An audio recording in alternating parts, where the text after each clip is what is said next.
Now joining us is MK Party Chief Whip Mzwanele Manyi. Mr. Manyi, thank you so much for your time and a very good evening to you. So the MK Party has vehemently rejected this bill that's being signed into law.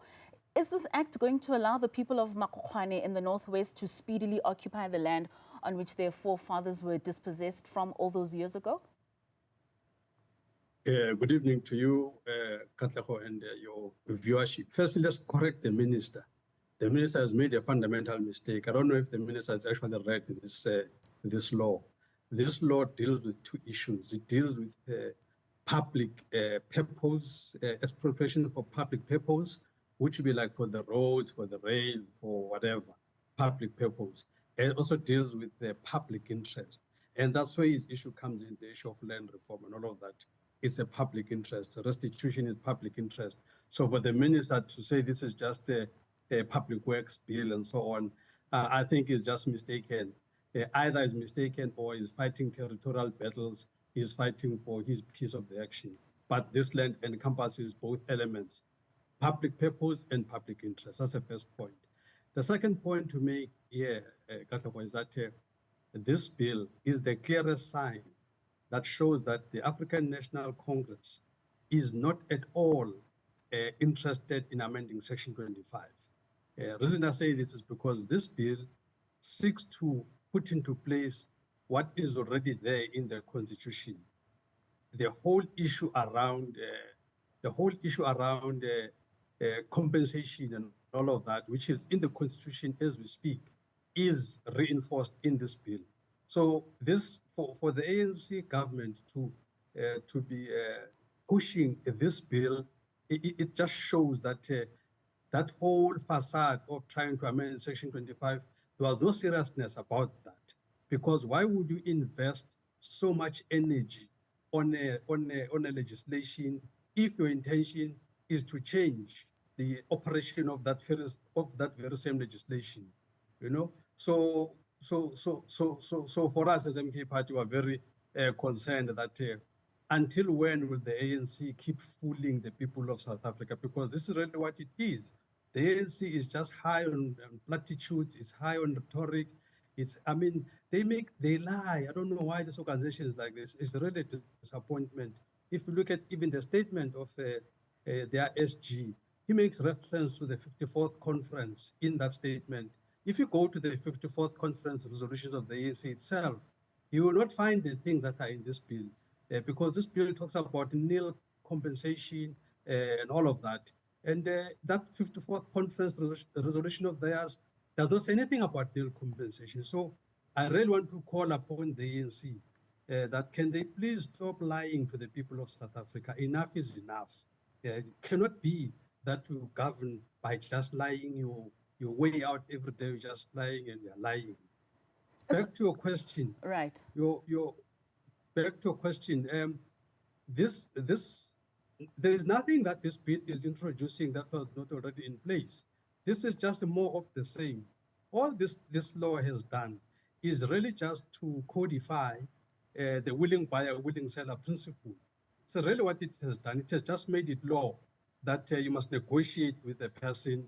And if the person does not want to negotiate, there must be demonstrable evidence that you negotiated and all of that before you expropriate and so on. So really, this is what back to willing buyer, willing seller principle. So nothing, actually don't know why they even had to do this.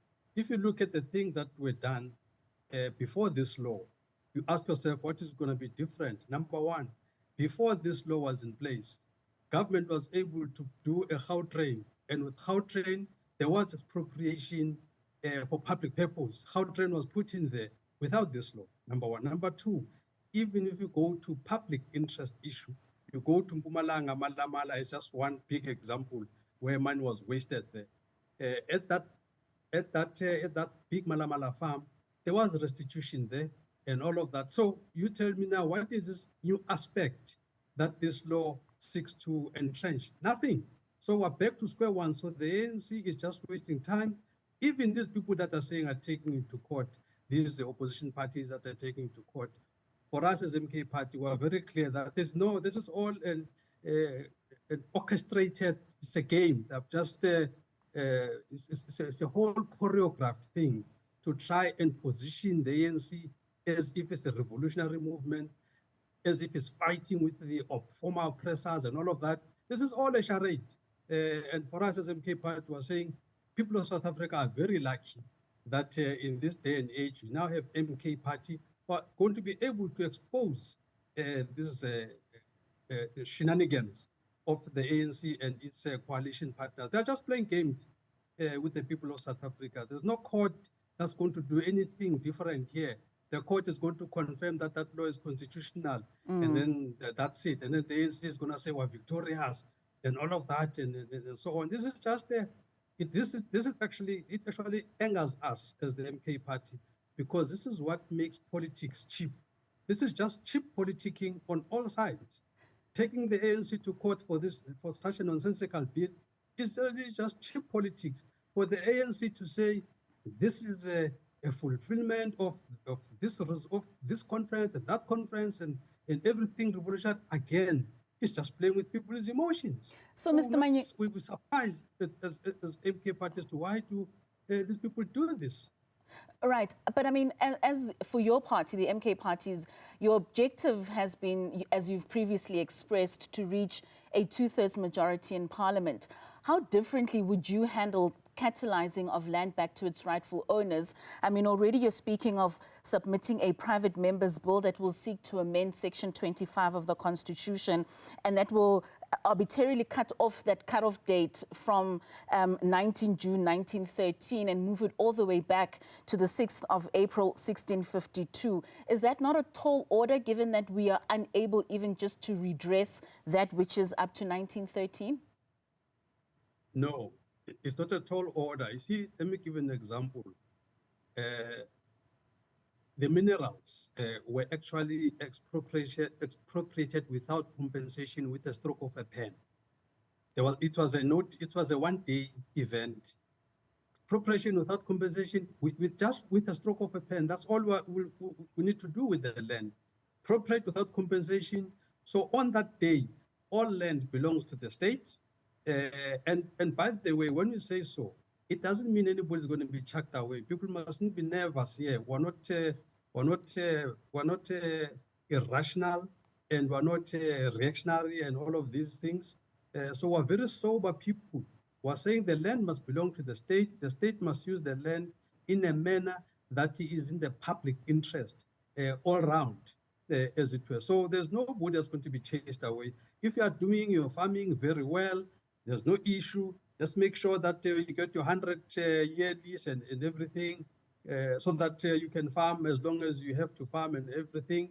And those whose land was taken away forcefully and all of that, we have to restitute them into their lands and all of that. All of those things must happen. We bring the kings and the queens as part of the management of this land that now belongs to the state. Actually, it doesn't belong to the state. The state takes custodianship. The land belongs to the people of South Africa. This is what we want to achieve as MK Party, that the land must come back to be the land belonging to the people of South Africa at the custodianship of the state. And also in terms of administration, you bring all the kings and the queens to administer this land, like they've been doing, like they're currently doing, by the way, now in the various trusts and so on. In Gonyama Trust is a very classical example. King Mrs. Zulu is doing a great job in looking after the land and after his people.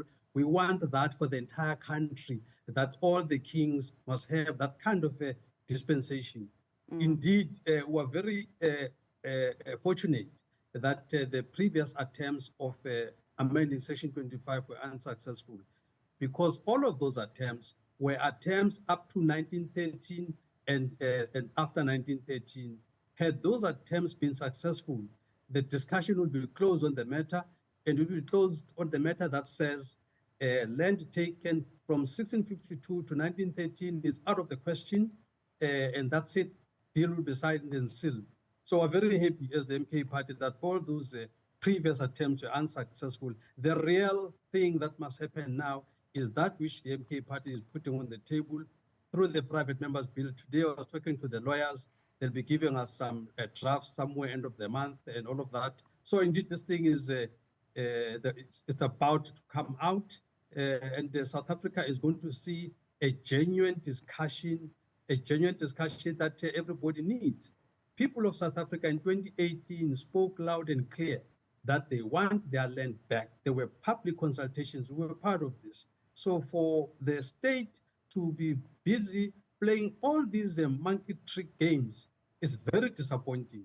It really just shows that the MK party must be given an opportunity to lead this country, because in the MK party, we've got a genuine interest of ensuring that the needs of the people of South Africa are addressed. We're not here to play games. So the ANC, the DA, the AfriForum, they're all playing games. They're playing good cop, bad cop, and all that, and get everybody excited over nothing, actually. So we are saying people of South Africa must see these players for who they are. They're just playing with people's emotions and people's feelings, and this is not going to take us anywhere. So you're saying with those parties that are taking the ANC to court over this, the MK party is not taking that route. What's your next step in terms of a strategy, apart from obviously applying for that private members bill? No, look, those ones that are taking the ANC government to court, I'm saying to you, it's a game. This is all choreographed. There is nothing they're going to get out of that court, because the situation has not changed. All that this law has done is just to formalize the willing buyer, willing seller. That's all it has done. And this law, can tell you now, it ticks all the boxes in terms of the Constitution. It's perfectly constitutional. The issue is not this law being constitutional or not, because it is constitutional. The issue is the Constitution itself. That's where the change must be. Two key changes must happen in that Constitution. One, the Constitution must be explicit that expropriation must be without compensation. It must not say nil compensation. There's a fundamental difference between nil compensation and without compensation. Nil compensation firstly means that the principle to compensate is embedded. That's the first instance. And then you would then have to make a case for when the compensation is going to be zero versus not zero. Whereas with no compensation, the discussion about compensating is out. We don't have to check all the list of things about the market value, how the land was used, and all of these other considerations which are currently enshrined in the Constitution. Those all fall off, because we're saying expropriation without compensation. All the people that are owning the land today didn't bring this land into this country. There's no European that came with dromedaries carrying any land in this country. So they found this land here. So we're saying to them, we are exercising Ubuntu. We do not want to chase anybody away, but this land belongs to all the people of South Africa. We're not excluding them, but they cannot own it like they're doing now. It must belong to the people. It must be controlled by the state and the chiefs and the kings. That's what we're saying. Mr. Manyi, thank you so much for your time and for engaging with us this evening. That's Mzwanele Manyi, the MK Party Chief Whip, speaking to us on this highly contentious expropriation bill that has been signed into law.